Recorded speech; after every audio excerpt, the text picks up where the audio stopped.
What's going on, everybody? Mortem here, this time bringing you 5 of my favorite side quests in gaming. I think it's safe to say that I talk about gaming pretty much backwards and forwards on this channel, just about every aspect you could think of. I've probably made a list or talked about it to some degree at this point, but believe it or not, I have not actually talked much about individual quests in various games, so I thought we'd do a little bit of that today. Though that said, obviously going to be spoiling these specific quests for all of these games, but all of it will be time-stamped down below, so you might want to check that out a little bit. The newest title on this list is Divinity Original Sin 2, which is like 5 years old already, so not too big of a deal there. But with no further ado, let's actually dive into this thing. And first up, we have an interesting one, because I don't talk about this game a ton, but it is actually a quest from Skyrim. More specifically, it is the quest that takes place in the Frostflow Lighthouse. It's my understanding that this quest does not actually have a name. It is a miscellaneous quest, and it is largely down to just a lot of environmental storytelling in this one particular dungeon. When you come across the Frostflow Lighthouse, if you enter it, you'll find a family that has been murdered, and through reading some books and things, you can kind of piece together what happened here. But what always made this little interaction really stand out to me is that the first time I had found this, I had never encountered the Falmer or their Charis before. It was the first time I was playing through the title, back when I didn't really follow gaming news quite as intently, so I hadn't heard about it elsewhere either. But just naturally following the quest, you'll find a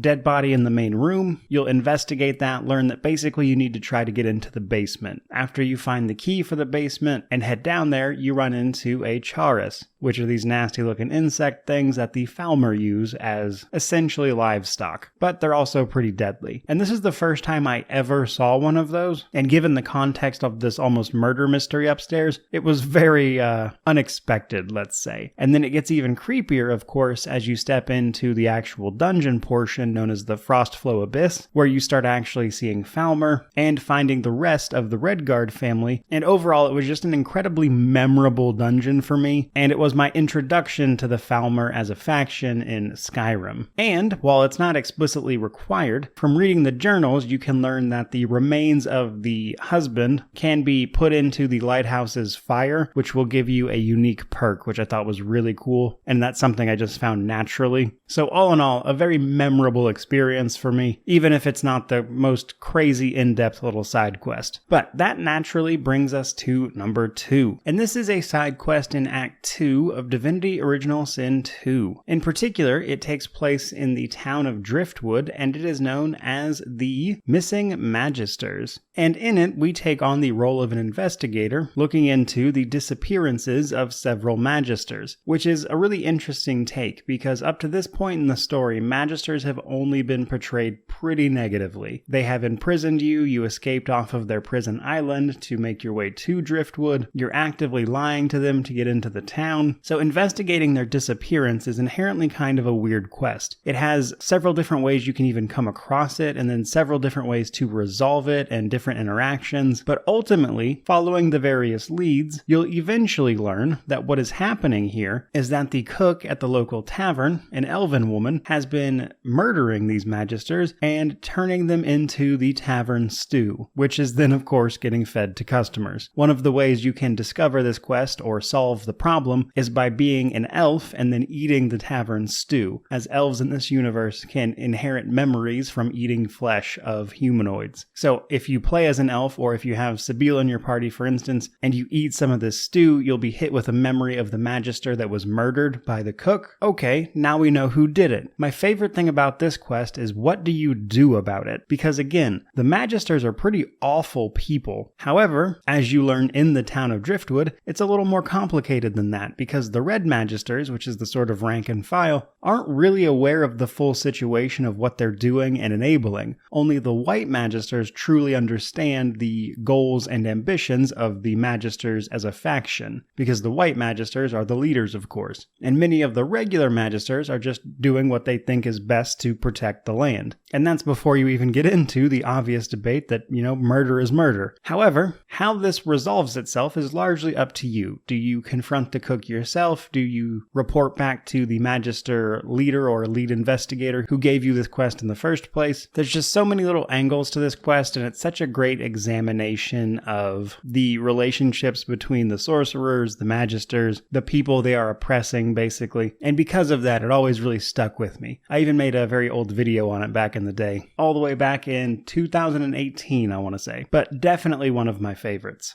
Third up on our list, we have a side quest from The Witcher 3, and more specifically, it is a side quest known as Carnal Sins, which takes place in the city of Novigrad, and it is relatively late into the game. You have to have met Priscilla, as well as completed some other quests around her character before this will occur, but eventually, Priscilla will have been attacked and sent to the hospital. Geralt will rush off to see what happened to her, and she's in pretty dire straits and can't tell you, so Dandelion, who I'm sure needs no introduction, will ask you to get to the bottom of all this. Speaking with the doctor, you can inspect another victim with very similar injuries to what Priscilla received, but of course actually died from, and at this point we have a full-blown murder mystery on our hands. But the really cool thing about this quest, like a lot of quests in The Witcher 3, there's actually a few different outcomes to it, because if you follow your quest leads to their inevitable conclusion, you will certainly come face to face with someone up to no good, more specifically Reverend Nathaniel. However, depending on your conversation options here, you may or may not learn that while he is definitely doing some pretty terrible things and needs to be brought to justice in his own right, he's not actually the one responsible for what happened to Priscilla. That's actually another individual you can uncover and then have a fight with. But overall, a side quest that really stuck with me because the first time I did it, I actually did it wrong. And when you complete side quests in a sort of, let's say, not ideal way in The Witcher 3, if you read the descriptions back in the quest log after they're completed, it will usually tell you the result of them, and in this case, that the actual murderer had